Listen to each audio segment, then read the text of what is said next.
Bonjour, j'ai une question à vous poser aujourd'hui, c'est est-ce que vous vivez véritablement? Est-ce que vous vivez vraiment? Je vous entends déjà en train de penser, mais qu'est-ce qu'il est en train de me dire celui-là? Évidemment que je vis vraiment, je suis là, je respire, je me meus dans l'espace et dans le temps, j'existe, donc je vis vraiment, donc je vis véritablement. Comprenez bien ma question, je pense que on peut vivre sans vivre vraiment. Je pense qu'on peut vivre sans vivre véritablement.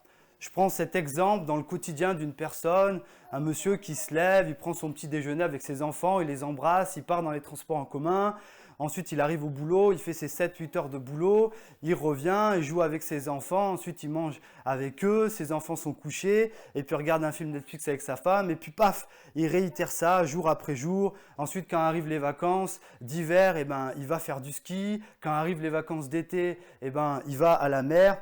Tout le monde y est gentil, tout le monde y est tout beau. On peut dire voilà, qui vit. Mais est-ce que vivre vraiment se trouve dans le quotidien? Je ne pense pas. Il y en a d'autres qui vont me dire oh carpe diem. Ça veut dire moi je saisis l'instant présent, je vis l'instant présent. Il faut savoir que carpe diem, ça veut dire cueille le jour présent sans te soucier du lendemain. Autrement dit, savourer le présent parce que le futur est incertain, parce que tout peut être amené à disparaître.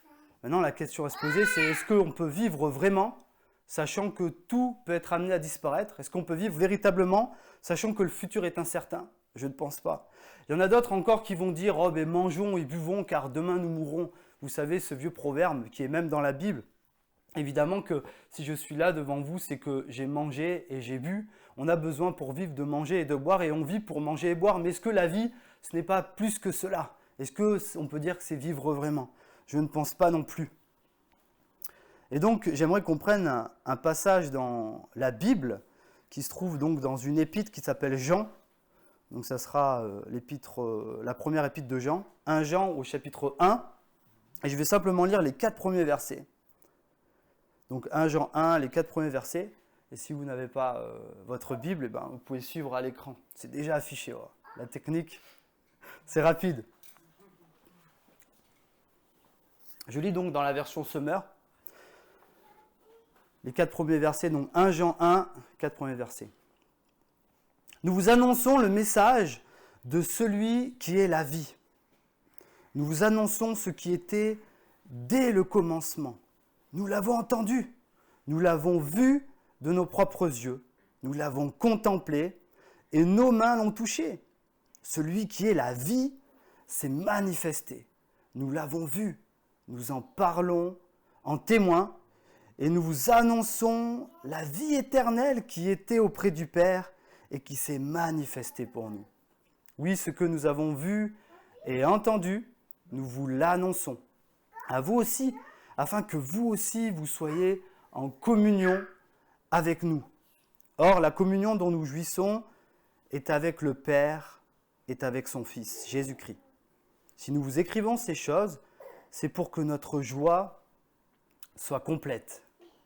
Jusqu'ici, la parole de l'Écriture pour nous aujourd'hui. Alors, il s'agit ici d'une lettre, en fait, qui était destinée à plusieurs églises. Donc c'était une lettre circulaire, plusieurs églises pouvaient la lire. Et il s'agit en fait des chrétiens, des personnes qui étaient déjà même affermies dans leur foi. Et en fait, la personne qui a écrit cette lettre, c'est Jean. Et Jean, vous savez, c'est pas n'importe qui. Jean, c'était un disciple, c'était quelqu'un qui était très proche du Seigneur Jésus. C'était un intime.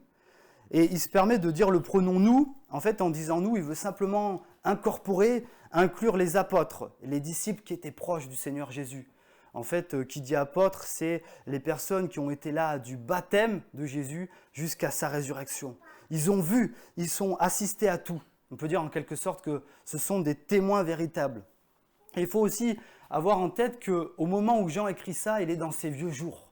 C'est une personne âgée.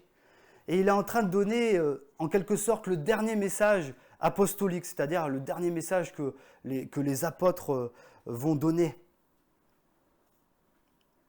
Et donc, j'aimerais voir avec vous le premier point. La vraie vie s'est manifestée. C'est ce que le texte nous dit au verset 2. Celui qui est la vie s'est manifesté. Et qui c'est qui est la vie? eh ben, Jean il est en train de clairement dire que Jésus-Christ est la vie. Le Christ est appelé la vie parce qu'il avait la vie en lui-même, qu'il est la vie, c'est un autre passage de l'Écriture qui le dit, et qu'il donne la vie et en est le souverain. Rien que ça. Encore dans un autre passage, et je lis, « Dieu a tout créé par lui, rien de ce qui a été créé n'a été créé sans lui. En lui, en Jésus-Christ, résidait la vie, et cette vie était la lumière des hommes. » En fait, un petit peu plus loin, au verset 3, il nous est dit la vie éternelle qui était, c'est à la fin du verset 2, pardon, la vie éternelle qui était auprès du Père. Il y a quelque chose d'incroyable ici qui se passe, c'est que Jean avait discerné, avait vu en Jésus-Christ quand il était sur terre, et c'est un témoin véritable, il a vraiment vu que c'était au-delà d'un être humain, c'était la vie éternelle qui était auprès du Père. Et cette vie est rentrée, est venue dans notre histoire de l'humanité. Vous savez, dans notre calendrier grégorien, on dit avant et après Jésus-Christ. On ne dit pas avant et après Napoléon, ou mettez l'homme ou la femme que vous voulez, comme si il s'était passé quelque chose de particulier. La vie éternelle qui était auprès du Père s'est manifestée envers nous sur terre, elle s'est faite chair, elle a été pleinement humaine, mais elle a été aussi pleinement divine. La vie de Dieu nous a été transférée par le biais d'un événement historique. Et un événement, nous dit Jean, qui a été vérifié par des gens qui l'ont vu. Vous savez, ici, il y a 3 sens sur 5, et on dit que c'est les 3 sens les plus importants. Ils l'ont vu, ils l'ont entendu, et ils l'ont touché. C'était quelque chose de tangible. Vous savez, on peut dire parfois, oh, au loin, je crois que j'ai vu une créature, peut-être une bête bouger. Et là, en fait, on pourrait se dire, notre vue nous a trompés. Là, il prend le soin de dire, non, on l'a vu, on a vu cette vie éternelle de notre propres yeux, on l'a entendu, mais en plus de ça, on l'a touché, c'était quelque chose de tangible. C'était pas une vision comme ça, c'était pas un esprit qui était là, c'était la vie éternelle et qui était vraiment, qui s'est faite homme. En théologie, on appelle ça l'incarnation, la vie éternelle qui était auprès du Père. Dieu le Fils est descendu sur terre. Et il a saisi notre histoire de l'humanité. Il s'est intégré dans cette histoire, dans un événement historique de sa naissance jusqu'à la résurrection. Et on peut être sûr de ce témoignage parce qu'ils l'ont vu, ils l'ont entendu et ils l'ont touché.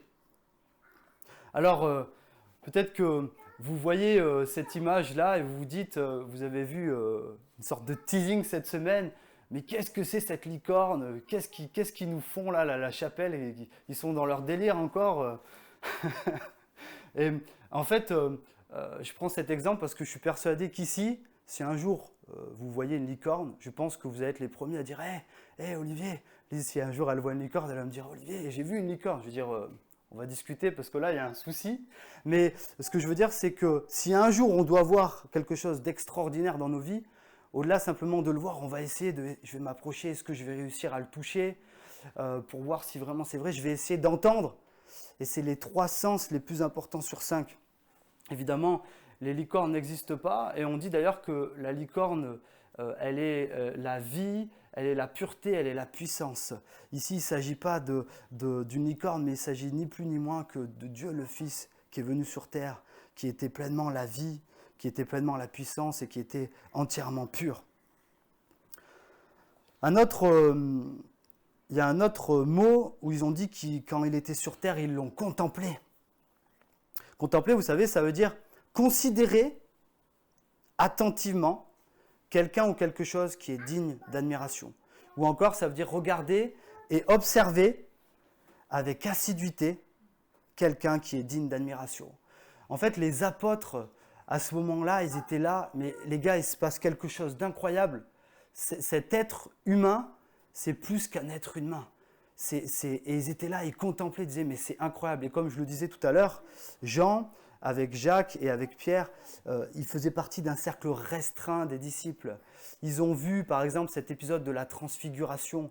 On en parlera peut-être une prochaine fois. Ils ont vu, ils ont entendu, et ça a été le dernier discours prophétique sur la fin des temps. Et ils étaient là. Et ils étaient dans une telle intimité qu'ils se sont dit, mais c'est incroyable. Ils contemplaient comme ça. Celui-là est digne d'admiration parce que ce n'est pas qu'un simple homme. Et donc ce premier point, la vraie vie s'est manifestée. Et nous croyons au message des apôtres et on peut être sûr de ce qu'ils ont dit. C'était des témoins véritables. Nous, on ne l'a pas vu, mais eux, ils l'ont vu. Ensuite, le deuxième point que je voulais voir avec vous, la vraie vie produit une communion fraternelle. Alors, il faut que j'explique ce mot communion parce que c'est un terme chrétien spécifique. En fait, la communion indique une commune participation à la grâce de Dieu, au salut du Christ et à la présence permanente du Saint-Esprit qui est le privilège de chaque croyant. En fait, la communion, c'est l'idée d'une possession commune, une association, un partage, une union, un accord profond. Si nous sommes ici tous réunis, alors peut-être pas tous, mais en tout cas, c'est parce qu'un jour, on a participé à la grâce de Dieu, au salut du Christ. En fait, en synonyme, on pourrait mettre le mot participation. Et donc, il dit ici que on a écrit ces choses-là afin que vous soyez en communion avec nous. Mais avant que ça soit une communion fraternelle, comme j'ai écrit, et produit une communion fraternelle, ça produit une communion avec Dieu. C'est-à-dire que nous sommes participants avec lui, nous sommes réconciliés avec lui en Jésus-Christ. C'est ça ici que ça veut dire le mot communion. Et nous sommes en communion avec nos frères comme Jésus, le Fils, est en communion avec le Père. Et là, il va falloir un petit peu s'accrocher en fait.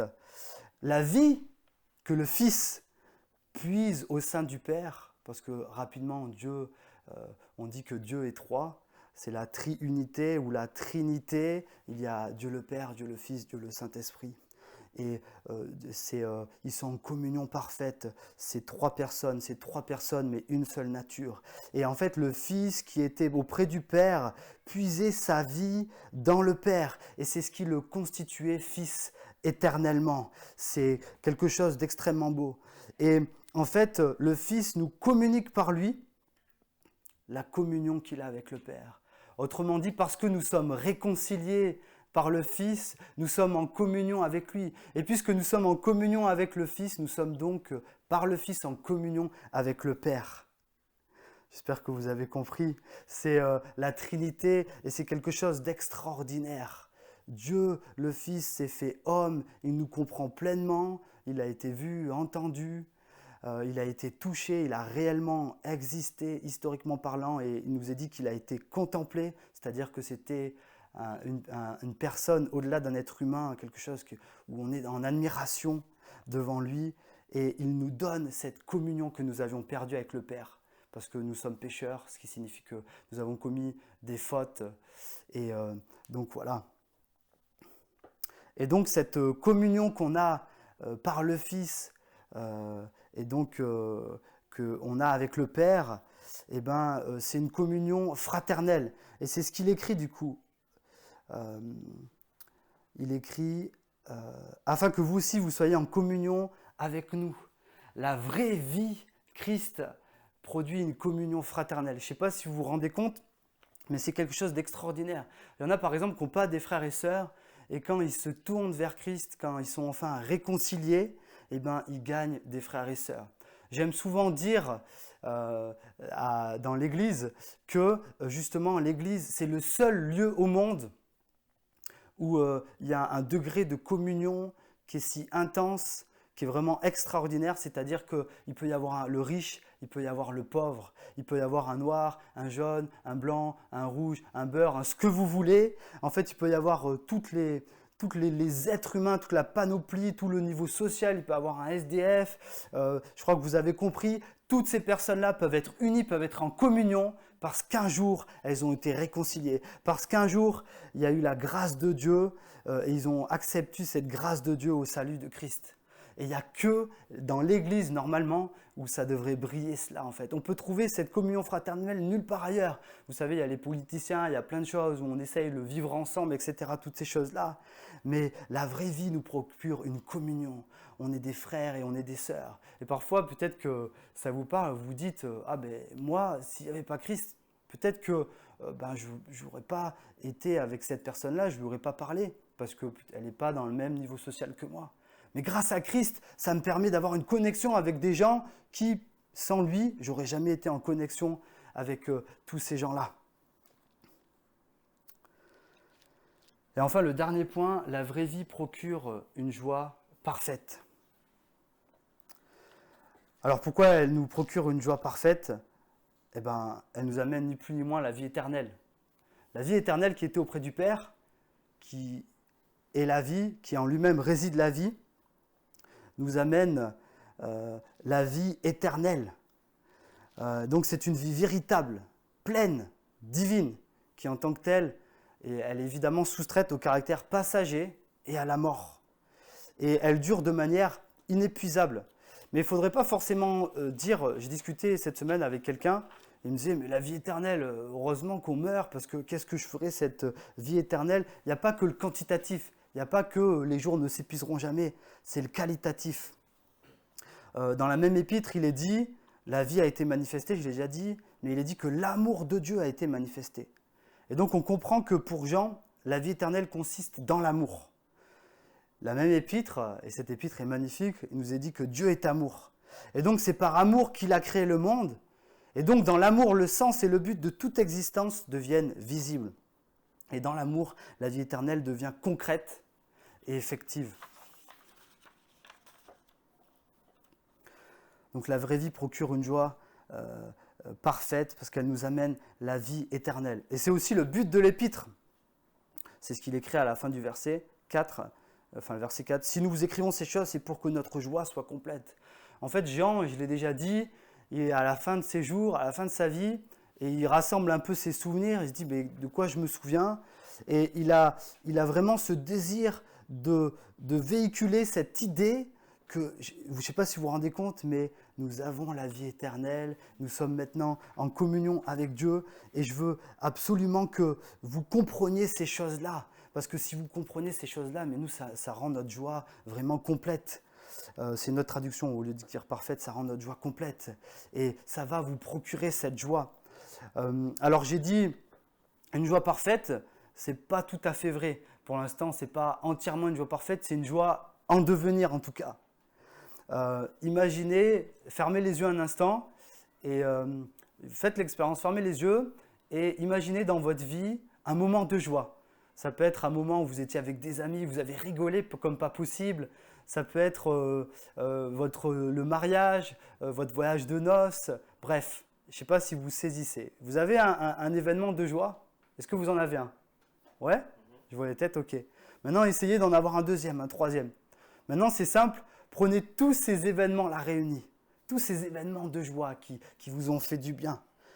Tous réunis, tous additionnés. Tous ces événements de joie ne sont absolument rien comparé à la joie parfaite qu'un jour nous aurons quand nous serons dans cette nouvelle vie, dans cet nouveau cieux, dans cette nouvelle terre, et que nous serons avec Dieu, et que le mal sera entièrement éradiqué. On aura cette joie parfaite, et il n'y a que Christ, il n'y a que cette vraie vie, la vie éternelle qui était auprès du Père, qui nous donne la vie éternelle, et qui commence à faire travailler cette joie, et un jour on sera complètement dans cette joie parfaite. Il n'y aura plus de maladie, il n'y aura plus de mort, il n'y aura plus toutes ces choses-là, plus d'attentats, plus de guerre. Et en fait, toutes les joies additionnées qu'on peut avoir ici-bas sont magnifiques, mais ne sont rien comparées à la gloire à venir, quand on sera dans la gloire avec Dieu et où Jésus régnera. Et donc, j'aimerais conclure. La vie éternelle était auprès du Père et elle s'est manifestée aux apôtres. C'est ce que le texte nous dit. Ils l'ont vu, ils l'ont entendu, mais au-delà de ça, ils l'ont touché pour voir si ce n'était pas simplement... comment on dit là, un flash, c'était une vision, ils l'ont touché, c'était quelqu'un qui a vraiment existé. Et donc cette vie éternelle s'est manifestée aussi à nous par leur message. Donc nous, on n'a pas vu Jésus-Christ. Qui c'est qui aimerait voir Jésus-Christ ? Moi j'aurais aimé être à la place des apôtres et dire mais nous on ne l'a pas vu, mais on a cette foi de croire que oui les apôtres l'ont vu. Et donc on veut croire en ce qu'ils disent, que c'est un témoignage véritable. Et donc, ceci nous donne à être réconciliés avec Dieu et avec les hommes, une communion avec Dieu et une communion horizontale avec les hommes. Des vrais frères, des vraies sœurs. Ça, c'est quelque chose d'incroyable. L'annonce du message de l'Évangile produit la communion avec Dieu et les frères, je l'ai dit. ce qui nous donne une joie parfaite, en tout cas qui le deviendra. Et donc la véritable vie ne se trouve pas, dans le message de celui qui est la vie éternelle. Elle ne se trouve pas dans le quotidien, dans ce qu'on peut faire, dans ce qu'on ne peut pas faire, dans notre caractère, dans notre champ de compétences. Elle ne se trouve pas dans le carpe diem. Ce que j'ai dit, le quotidien, moi je m'y retrouve. Hein. Des fois le soir, on se regarde un film Netflix avec Estelle, je me retrouve dans ce que je vous ai dit parce qu'on a 2 enfants en bas âge et voilà, et c'est le quotidien et il y a des moments de bonheur. Mais la vie véritable, c'est pas ça. La vie véritable, c'est pas le carpe diem. Carpe diem, c'est bien, il faut saisir l'instant présent, on ne sait pas ce qui va arriver après. Il y a une pensée qui est bonne et qui est bien, mais la vraie vie, ce n'est pas ça. Ce n'est pas ça parce que le futur en plus est incertain. Pour nous, le futur est certain. On sait qu'un jour Christophe reviendra. La vraie vie n'est pas aussi dans le manger et le boire. Évidemment, la Bible, des fois, dit « réjouissez-vous ensemble, faites des agapes, mangez et buvez ». Mais la vraie vie ne se retrouve pas simplement dans ces choses-là. Comprenez, toutes ces choses-là sont bien, ces choses-là font partie de la vie, mais la vie véritable se trouve dans celui qui est la vie éternelle, qui est descendu, qui s'est incarné, qui s'est fait chair et qui nous a réconciliés avec Dieu. La vraie vie véritable se trouve là. J'ai trouvé une phrase, elle vaut ce qu'elle vaut. Peut-être qu'on discutera après et vous me direz si vous avez compris, mais j'ai écrit « La vraie vie n'est pas ce que nous sommes, mais ce que nous sommes en train de devenir par l'Esprit de Dieu et ce que nous deviendrons dans la vie éternelle avec Dieu. » Je vais prier. Seigneur, on te remercie parce que ce passage est incroyable. Ce passage nous dit que Dieu le Fils était la vie éternelle, et la vie éternelle, et il était auprès du Père. Et cette vie éternelle qui puisait sa vie avec le Père est descendue sur terre, c'est inscrit dans l'histoire de l'humanité et nous donne à notre tour cette vie éternelle. On veut vraiment te remercier pour le tout accompli. Comme le disait le frère tout à l'heure dans sa prière, le tout accompli sur la croix, il n'y a rien à ajouter, il n'y a rien à enlever. C'est quelque chose de magnifique. Je prie que ceux qui écoutent ce message puissent découvrir, rencontrer cette vraie vie. Non pas déjà tout ce que j'ai nommé, mais cette vraie vie éternelle qui ne se trouve qu'en toi, Jésus-Christ, qui ne se trouve que dans le message de celui qui est la vie, ce message qui est l'Évangile, cette bonne nouvelle pour vous, cette bonne nouvelle qui a été pour nous et qu'un jour on a accepté. C'est pour ça que nous avons une joie qui n'est pas encore parfaite, mais qui est en train de mûrir, et un jour elle le deviendra. On te remercie tellement. Des fois on ne se rend pas compte qui s'est compris. Tu es la vie, en toi réside la vie. C'est incroyable. Tu étais là au commencement, tu étais là quand il y a eu le Big Bang, tu étais là quand cet univers s'est fait, et tu es descendu et tu t'es inscrit dans l'histoire de l'humanité. Tu es la personne la plus importante dans nos vies. Et on prie, et je prie pour qu'un jour tu sois la personne la plus importante dans la vie de ceux qui écoutent ce message. Amen.